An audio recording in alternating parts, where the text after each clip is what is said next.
लग्नाची बेडी भाग 17. डॉक्टर सिद्धीला तपासात असताना सिद्धीने हळूच डोळे उघडले आणि आजूबाजूला पाहत आणि डॉक्टरांना म्हणाले की डॉक्टर, मी कशी आहे? मी आता बरी आहे ना? मग डॉक्टर म्हणाले, तुम्हाला आता पूर्ण विश्रांतीची गरज आहे. सिद्धी डॉक्टरांना विचारले, डॉक्टर, मला कधी डिस्चार्ज मिळणार? डॉक्टरांनी तिच्याकडे आश्चर्याने पाहिले. तुम्ही काय म्हणत आहात? तुम्ही सध्या खूप जखमी आहात आणि तुम्ही डिस्चार्जबद्दल बोलत आहात? तुम्हाला किमान 1 आठवडा इथे राहावे लागेल. सिद्धी पटकन म्हणाले, डॉक्टर, माझ्याकडे इथे राहण्यासाठी वेळ नाही. आणि तरीही डॉक्टर, कायदा मोडणारे गुन्हेगार माझी वाट पाहत आहेत. जोपर्यंत मी त्यांना माझ्या स्वतःच्या हातांनी ट्विट करत नाही तोपर्यंत मला शांती मिळणार नाही. तर मला काय करायचे ते तुम्ही सांगू नका आणि असे म्हणू नका की उद्या तुम्हाला डिस्चार्ज देईल. मला दुपारपर्यंत डिस्चार्ज हवा आहे, हे समजून घ्या डॉक्टर. डॉक्टर सिद्धीचे आवाज ऐकून डॉक्टरांनी घाबरून मान हलवली, कारण सिद्धी बोलत असताना तिचे डोळे रागाने लाल झाले होते, ते स्पष्ट दिसत होते. डॉक्टरांनी सिद्धीची तपासणी पूर्ण केली आणि निघणारच होते. सिद्धीने हाक मारली, डॉक्टर. डॉक्टर मागे वळून सिद्धीकडे पाहत म्हणाले, हो मॅडम. डॉक्टर, विशाल राठोड बाहेर असतील, प्लीज त्यांना आत पाठवा. ठीक आहे मॅडम, असे म्हणून डॉक्टर निघून गेले. डॉक्टर बाहेर आल्यावर सर्वांच्या नजरा त्यांच्यावर खेळल्या होत्या. पेशंट शुद्धीवर आले आहे, she is out of danger, हे जाणून सर्वांना खूप आनंद झाला. मग सर्वांचे लक्ष डॉक्टरांकडे गेले, जे खूप टेन्शनमध्ये दिसत होते. तेव्हा पटकन सूर्या विचारला, काय झाले डॉक्टर? सर्व काही ठीक आहे ना? मग डॉक्टर म्हणाले, yes, she will fine, but can believe this. माझ्या 10 वर्षाचा सर्व्हिसमध्ये हा पहिलाच प्रकार आहे. पेशंट शुद्धीवर आल्यावर पेशंट डिस्चार्जबद्दल बोलत आहेत. ते म्हणाले, मला दुपारपर्यंत डिस्चार्ज मिळाला पाहिजे, नाहीतर मला तुरुंगात टाकण्याबद्दल धमकी मिळाली आहे. डॉक्टरांचे शब्द ऐकून विशाल हसायला लागले. तेवढ्यात डॉक्टर म्हणाले, तसे ह्या सर्व लोकांमध्ये मिस्टर विशाल राठोड कोण आहेत? विशाल यांनी हात वर केले आणि म्हणाले, मी आहे. मग डॉक्टर म्हणाले, सर, मी विचारू शकतो का मॅडम तुम्हाला कोण लागते? मग विशाल म्हणाले, ती माझी मुलगी आहे. मग डॉक्टर पटकन म्हणाले, सर, तुमचा चेहरा इतकं हसरा आहे, तुमच्या चेहऱ्यावरून तुम्ही खूप आनंदी व्यक्ती दिसता, पण तुमची मुलगी, ती खूप डेंजर दिसते आणि खूप रागवली आहे. मग विशाल त्यांच्या शेजारी उभी असलेली बाईकडे पाहून म्हणाले, ती माझ्या बायकोवर गेली आहे.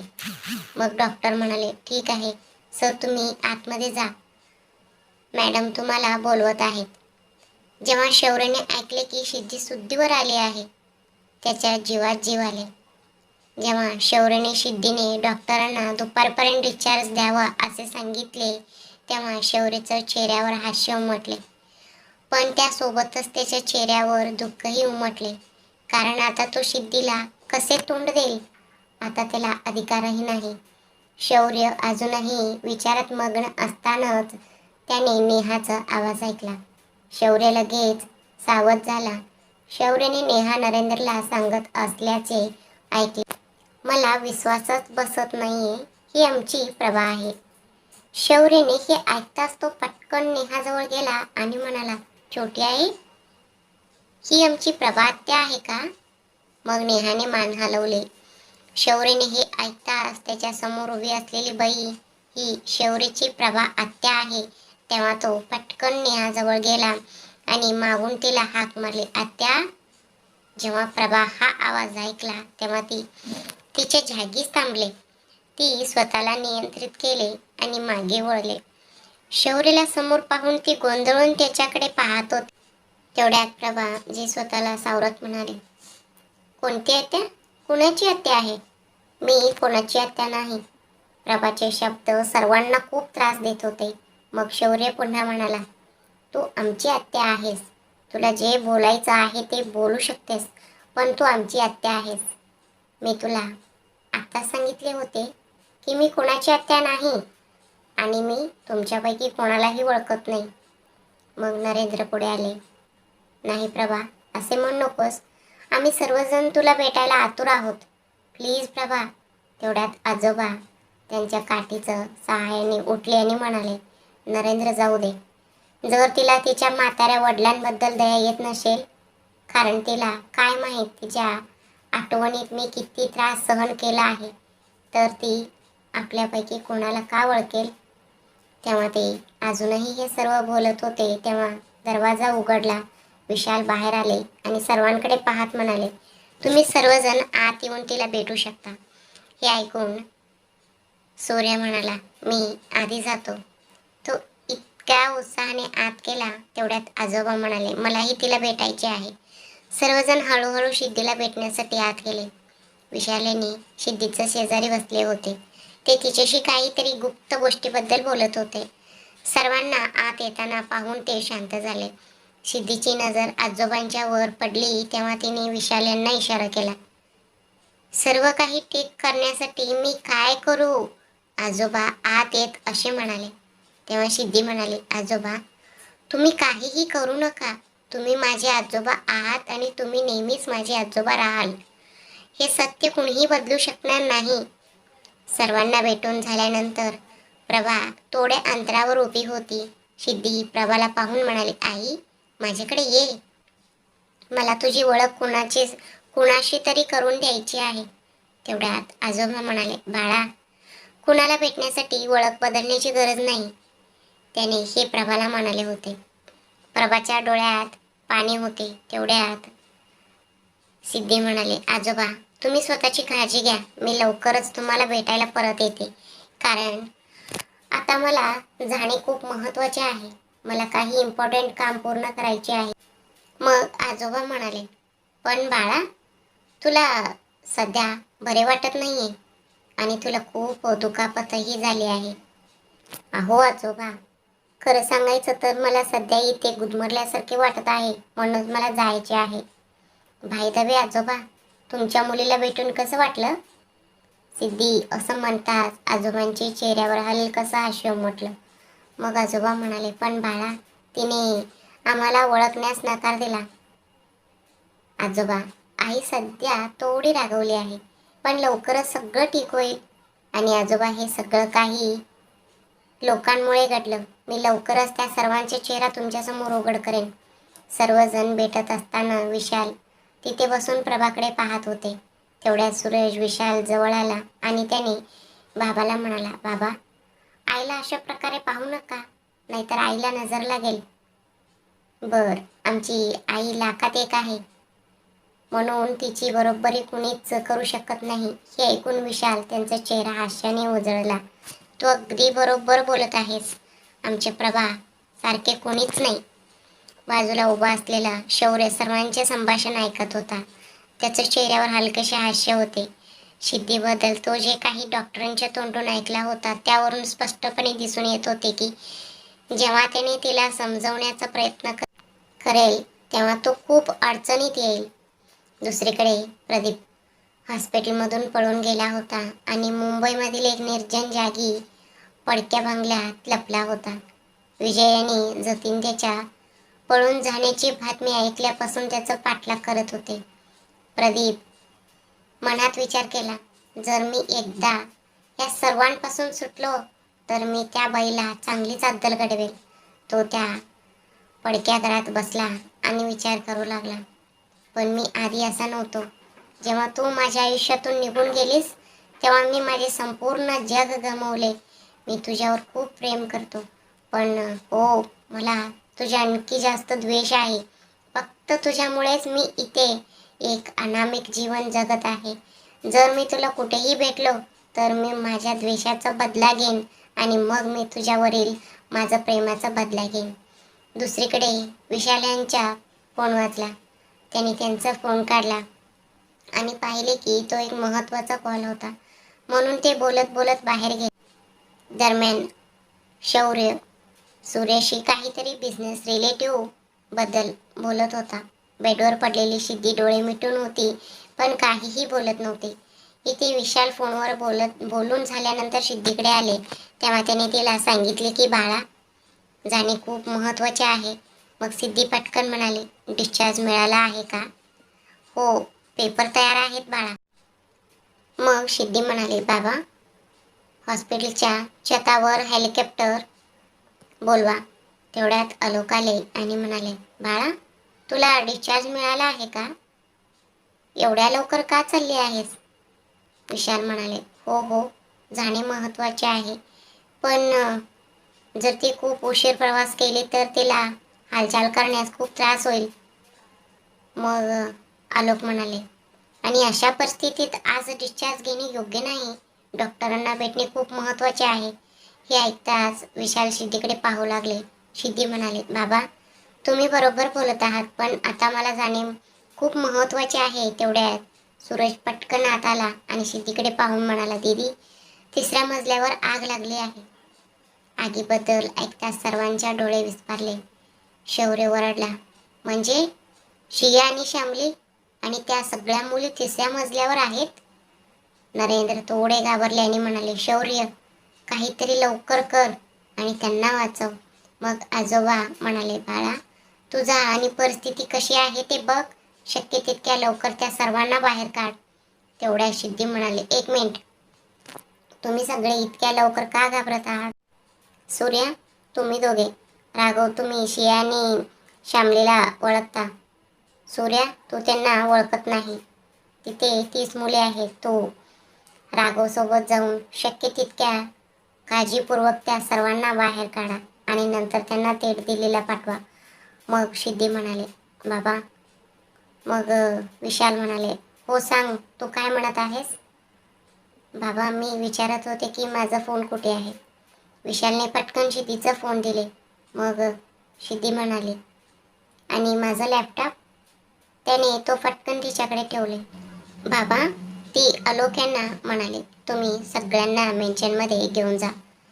या खोलीच्या मागे एक दरवाजा आहे. तुम्ही सर्वजण ह्या दाराने घरी जा आणि आजोबांना काळजीपूर्वक सोबत घेऊन जा. मी तिथेच येईन. मग आलोक म्हणाले, पण बाळा तू इथे एकटी कशी राहणार? तुला डिस्चार्ज मिळाला आहे ना? बाबा तुम्ही सर्वजण जा. मिस्टर रघुवंशी माझ्यासोबत राहतील. ते मला घेऊन येईल. तुम्ही फक्त आजोबांना सेफली घेऊन जा. तेवढ्यात प्रभा म्हणाले, पण मी जाणार नाही. सिद्धी नाराज होत म्हणाले, आई आता जा घरी, आम्ही ह्याबद्दल नंतर बोलू. मग प्रभा म्हणाली, मी तुला एकदा सांगितलं ना मी जाणार नाही म्हणून, म्हणजे मी जाणार नाही. मग सिद्धी ओरडली, mom this is my order, now go. Vishal हसत म्हणाले, अगं माझ्या मुलांची आई, चल माझ्यासोबत, मला गोड काहीतरी बोलायचे आहे. तेवढ्यात प्रभा त्यांचं हात दाबत म्हणाले, तू दिवसेंदिवस अधिक खोडकर होत चालला आहेस. तुझं काहीतरी करायला हवं. सिद्धी किंचित हसत म्हणाले, आई आपल्याला त्यांच्याबद्दल खूप काही करावे लागेल. मी येते मग आपण ते करू. त्या सुंदर कुटुंबाचं नाक पाहत असताना आलोक, नरेंद्र, आजोबा आणि शौर्य स्वतःला हसण्यापासून थांबू शकले नाही. प्रभा आनंदी होती. तिला पाहून आजोबा तर इतके आनंदी होते की सांगायलाच नको. आलोक विशाल यांच्या संपूर्ण कुटुंबाला सोबत घेऊन गेले होते. खाली 5 गाड्या पार्क केल्या होत्या. सर्वांना बसवल्यानंतर आलोक यांनी गाडीत बसले आणि निघून गेले. आता रूममध्ये शौर्य आणि सिद्धी होते. मिताली ही तिथेच एका कोपऱ्यात उभी होती. मग शौर्यची नजर मितालीवर पडली. शौर्य मितालीकडे पाहत म्हणाला, तू अजून गेली नाहीस? मग मिताली त्याला म्हणाली, शौर्य मला तुझ्यासोबत यायचे आहे. मग सिद्धी हळू आवाजात म्हणाली, मिस्टर सूर्यवंशी तू तुझ्या मैत्रिणीला घेऊन इथून निघून जा. मी येईन. जर तू इथेच राहिलास तर अडचणी होईल. तिलाही त्रास होऊ शकतो. म्हणून तू तिला सोबत घेऊन जा. मग शौर्य म्हणाला, सिद्धी मी तुला एकटीला सोडू शकत नाही. सिद्धी थोडा रागात म्हणाले, मिस्टर सूर्यवंशी तुझ्या माहितीसाठी सांगते, तू मला 20 तासांपूर्वीच एकटे सोडलेस. तू स्वतः मला एकटीला सोडले आहेस. आता फॉर्मॅलिटीज पार पाडण्याची गरज नाही. मी ठीक आहे. माझी अजिबात काळजी करू नकोस. मी तुला हा अधिकार दिलेला नाही की तू माझी काळजी कर. माझ्याकडे माझी काळजी करण्यासाठी पुरेसे लोक आहेत. तू तुझ्या मैत्रिणीला सोबत घेऊन जा. आग खूप भडकला आहे. शौर्य पुन्हा म्हणाला, मी तुला एकटीला सोडणार नाही. इथे तिसऱ्या मजल्यावर पोलिसांच्या मदतीने तिसऱ्या मजल्यावरील आग विझवण्यासाठी प्रयत्न करत होते आणि आग आटोक्यात आणण्यासाठी अग्निशमन दलाला बोलवले होते. अग्निशमन दलाचे जवान लवकरच पोचले. इकडे शौर्यने मितालीकडे पाहिले आणि म्हणाला, मी पुन्हा काहीही बोलणार नाही. प्लीज येथून निघून जा. मितालीने पाय आपटून निघून गेले. सिद्धीने तिच्या हातातून सलाईन काढला आणि म्हणाले, मला फालतूपणा आवडत नाही. ती हळूहळू स्वतःला ॲडजस्ट करू लागली. शौर्य पुढे आला आणि तिला आधार देऊ लागला. सिद्धीने नकार दिला. मला आधार देऊ नकोस. कुणास ठाऊक, कुणाला माहीत आहे तू मला मध्येच सोडून जाऊ शकशील. सिद्धीचे बोलणे ऐकल्यानंतर शौर्यने सिद्धीकडे पाहिले आणि तिला उचलून घेत म्हणाला, मी मान्य करतो की मी चूक केली, पण मला असे काही होईल याची कल्पना नव्हती. मग सिद्धी पटकन म्हणाली, एक मिनिट, हे सगळं सामान पॅक करणं खूप महत्त्वाचं आहे. शौर्यने पुन्हा तिला बेडवर बसवला आणि सगळं सामान पॅक करू लागला. सगळं सामान पॅक करून झाल्यानंतर पुन्हा सिद्धीला उचलून घेतले आणि एका हातात सर्व सामान. मग सिद्धीकडे पाहून तिला विचारला, कुठे जायचे ते सांग. मग सिद्धी म्हणाली, आपल्याला मेन्शनमध्ये जायचे आहे, पण त्याआधी आपल्याला त्या मुलींचीही चौकशी करायची आहे.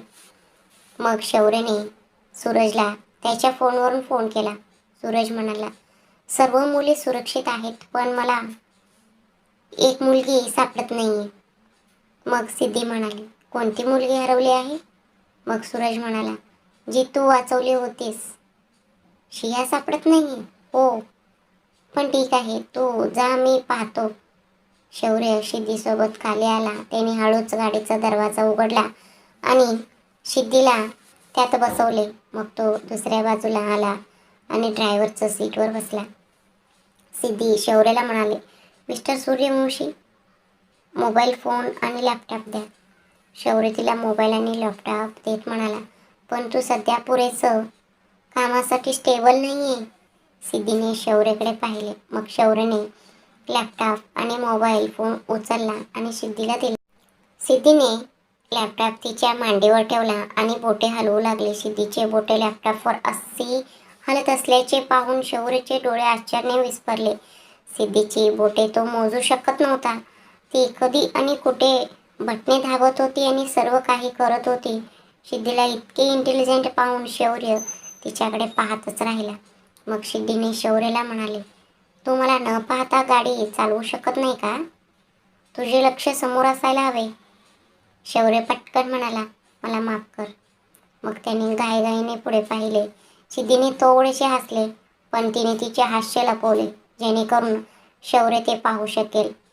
पटकन फोन उचलून तिने विनयला फोन केला. मिस्टर मेहता, तुम्ही आता कुठे आहात? मग विनय म्हणाला, मॅम, तुम्ही आम्हाला दिलेले काम आम्ही करत आहोत. बर, ठीक आहे. तुम्ही ते सोडून मी तुम्हाला एक ठिकाणा पाठवत आहे. तुमच्या टीमसमोर तिथे पोहोचा. आणि हो विनय, शिया आणि श्यामली मेन्शनमध्ये सुरक्षित पोचायला हवेत. तेवढ्यात तिने सूरजला फोन केला आणि विचारले, सगळे सुरक्षित आहेत की नाही? दीदी, सगळे सुरक्षित आहेत, एक मेंबर सोडून. ठीक आहे, सूर्याकडे फोन दे. सूर्या, मी तुझ्या फोनवर लोकेशन पाठवत आहे. तू त्या ठिकाणी पोचलास की मला सांग. सिया तिथे आहे. भरत तिथे जात आहे. म्हणून तुम्ही सर्वजण ते काळजीपूर्वक हँडल करा आणि सगळं पूर्वीसारखंच असायला हवं. कुणालाही काही प्रॉब्लेम येऊ नये आणि कोणतीही बातमी कुणालाही कळू नये.